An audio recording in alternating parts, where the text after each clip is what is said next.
Assalamualaikum warahmatullahi wabarakatuh. Bertemu lagi dengan saya Dini Meja Saputri. Apa kabar semuanya? Saya harap kalian semua dalam keadaan baik dan masih tetap semangat belajar ya. Nah, sebelum kita masuk ke dalam materi pembelajaran, pastikan kalian semua sudah berdoa ya. Jadi, minggu lalu kita sudah membahas terkait sistem klasifikasi, di mana di dalamnya itu ada pembahasan tentang proses klasifikasi, kemudian ada sistem tata nama makhluk hidup, kemudian manfaat mempelajari klasifikasi. Maka pada materi kali ini yang akan kita bahas itu adalah sistem klasifikasi juga, tapi terkait alternatif sistem klasifikasi dan identifikasi menggunakan kunci determinasi atau kunci dikotomi. Oke, tujuan pembelajaran dari materi kali ini adalah pertama, melalui proses pembelajaran, peserta didik diharapkan mampu menyebutkan dan menjelaskan alternatif sistem klasifikasi. Kemudian, melalui proses pembelajaran, peserta didik diharapkan mampu menjelaskan apa yang dimaksud dengan kunci determinasi sederhana atau kunci dikotomi. Kemudian, melalui proses pembelajaran, peserta didik diharapkan mampu menjelaskan tahapan yang dilakukan dalam menggunakan kunci determinasi untuk menentukan nama kelompok suatu makhluk hidup. Jadi, ciri pengelompokan makhluk hidup yang sudah kita ketahui sekarang itu ada sangat beragam. Misalnya, pengelompokan makhluk hidup berdasarkan manfaat dari makhluk hidupnya, atau pengelompokan makhluk hidup berdasarkan tempat tinggalnya, dan juga misalnya pengelompokan makhluk hidup berdasarkan alat geraknya. Kemudian, para ilmuwan biologi juga telah mengelompokkan makhluk hidup berdasarkan kriteria ilmiah. Jadi, karena perkembangan teknologi penelitian makhluk hidup, maka ada beberapa sistem klasifikasi yang berbeda-beda.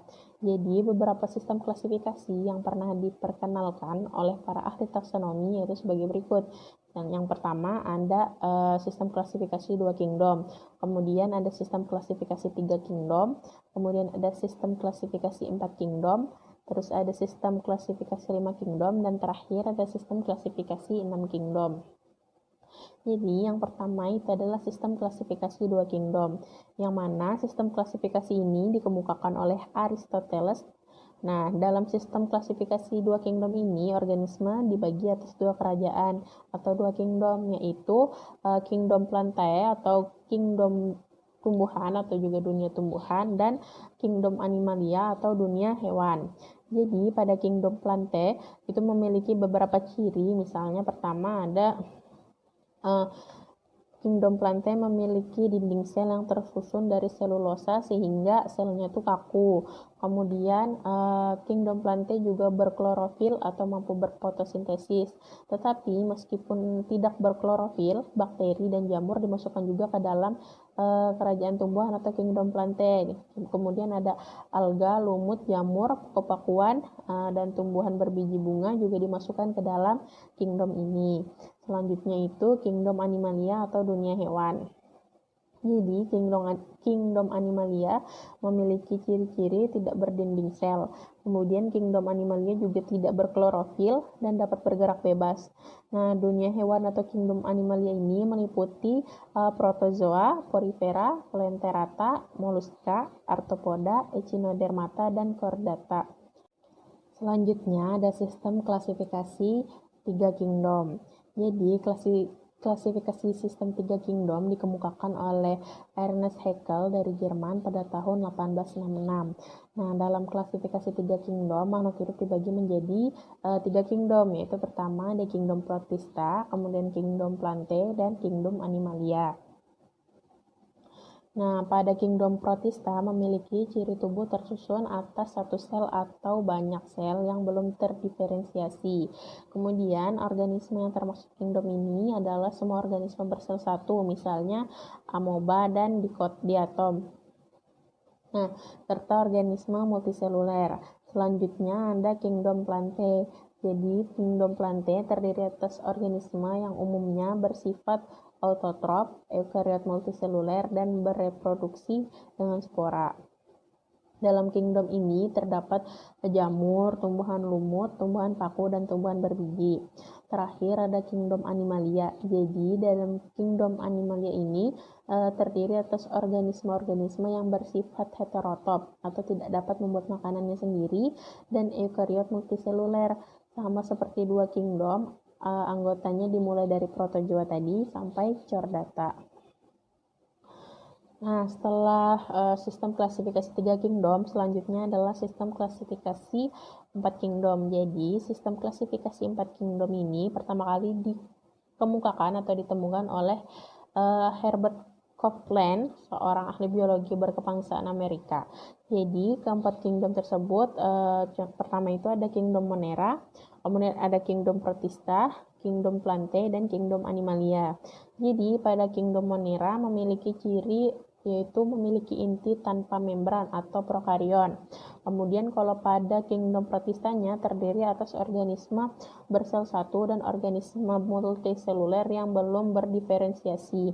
Selanjutnya, pada kingdom Plantae terdiri atas jamur, lumut, paku-pakuan, dan tumbuhan berbiji.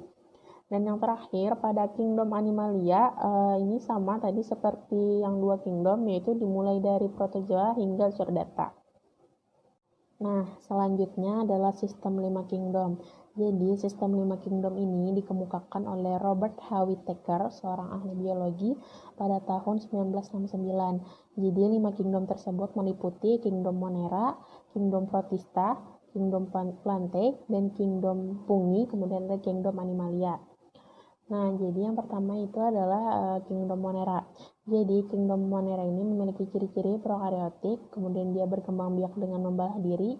Kemudian makhluk hidup yang termaksud ke dalam kingdom ini itu pertama ada Archaeobacteria dan Eubacteria. Kemudian ada juga Cyanobacteria, tetapi Cyanobacteria ini masuk ke dalam Eubacteria. Nah, selanjutnya itu ada kingdom Protista. Jadi, kingdom Protista ini memiliki ciri-ciri uniseluler atau multiseluler, akan tetapi sel-sel tersebut sederhana dan tidak membentuk jaringan.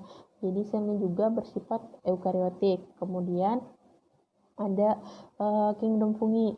Jadi, ciri-ciri dari kingdom Fungi ini pertama selnya eukariotik, kemudian dia cara makannya heterotrof dengan menyerap zat organik yang ada di lingkungannya. Kemudian dia juga tidak berklorofil. Kemudian dinding selnya terbuat dari zat kitin. Dan sebagian besar jamur hidup parasit dan saprofit. Nah, anggotanya ini meliputi semua jamur yang ada kecuali jamur lendir dan jamur air.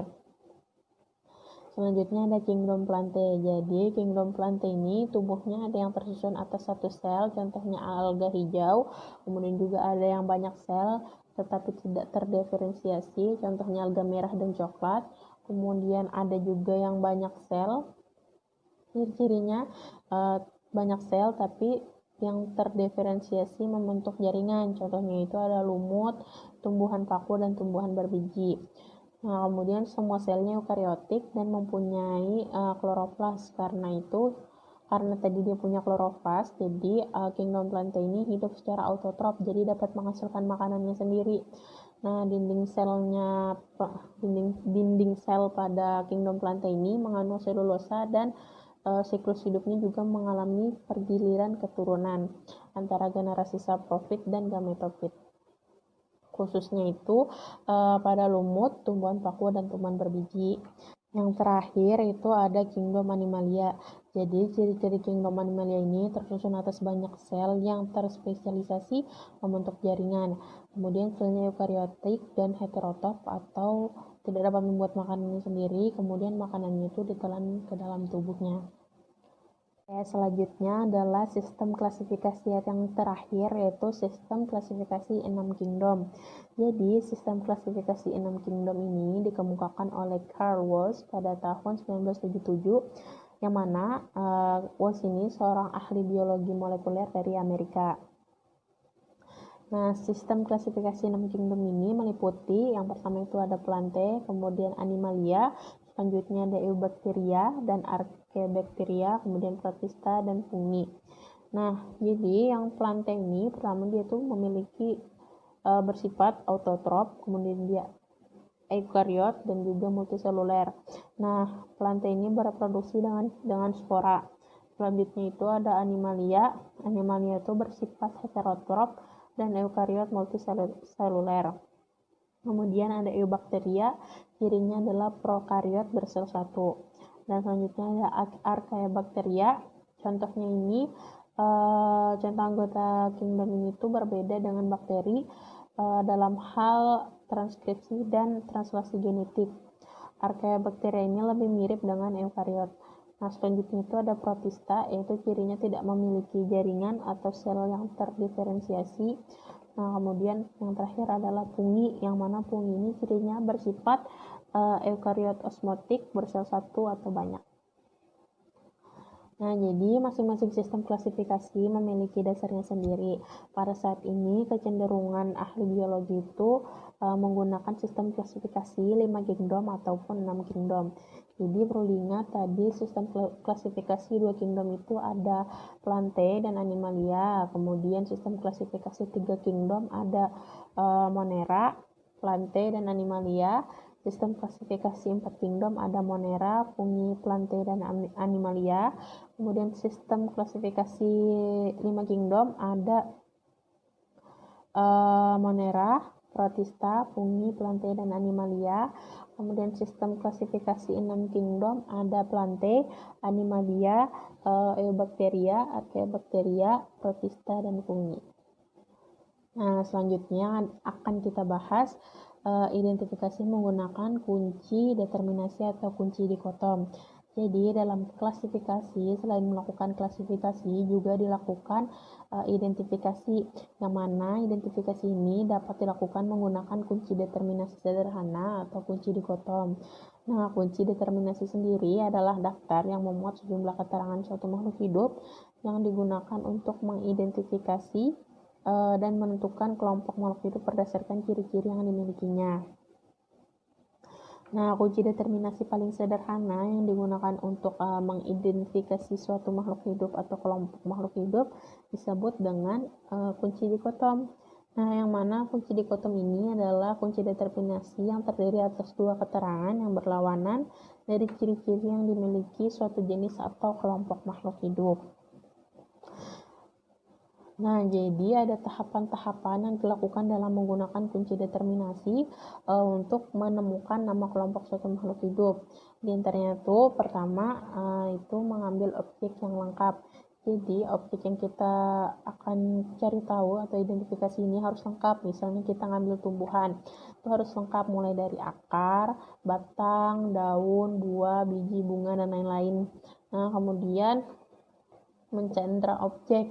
Jadi maksud dari mencandra objek ini kita mengamati objek yang kita ambil tadi. Misalnya kita lihat morfologinya, terus itu teksturnya seperti apa, bentuknya, dan lain-lain. Kemudian mencocokkan hasil pengamatan dengan kunci determinasi yang memuat ciri objek. Nah, jadi kunci determinasi itu sudah disediakan, kita tinggal mencocokkan saja apakah hasil pengamatan kita ini cocok dengan kunci determinasi itu gitu.